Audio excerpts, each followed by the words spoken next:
Здравейте! С това видео ще дам разяснение как реших моя проблем, свързан с фултъра. Проблема се оказа, че се намира в моето view pizzas.cshtml. Проблема се оказа, че се намира ето в тази част от моя код. За да може да ме разберете, ще дам малко разяснения как работи точно този код. И така, нека да започваме. Значи имам две променливи, като първата променлива казва колко пици бих искал да визуализирам наред. За да мога да ви дам визуална представа, ще трябва да пусна проекта, но след като ви дам разяснение относно кода, ще ви дам разяснение защо са 3 пици, примерно. И така. Втората ми променлива, тя ми помага, за да мога при обхождане на базата данни да знам до кой елемент от базата данни съм стигнал. Така. И сега имам един while цикъл, който определя от случая нулевия индекс дали е по-малък от размера елементи в базата данни. Ако е по-малък, то тогава трябва да се изпълни тази част. Така. Вътре в тази част имам един table row, в който бих искал да визуализирам 3 от елементите в базата данни, в случая моите пици.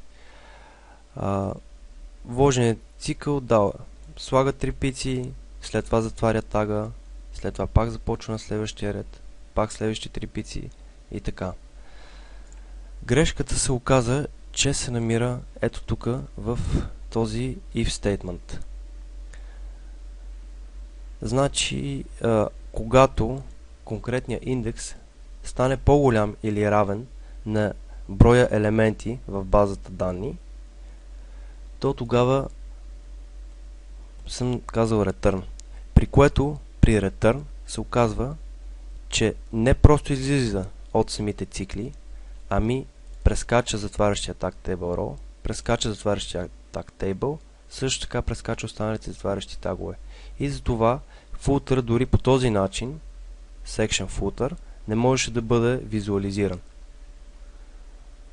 Така, как реших проблема ми? Ами просто написах един брейк тук. И по съвсем естествен начин станаха нещата.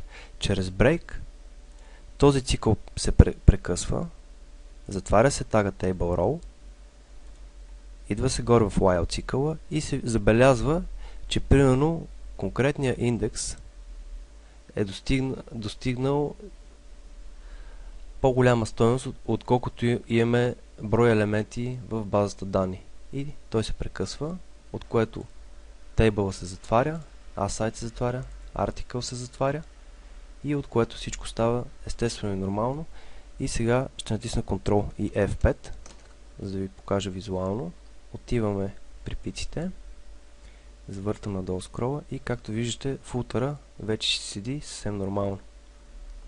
Това, което иска да обясня за трите елемента, които се появяват в веб страниците ми, ами в случая да, ето това са пиците. Искам на един ред да има 3 пици, на следващия ред, ако имам още 3 пици, те ще се визуализират и така. Наистина доста глуповата грешка.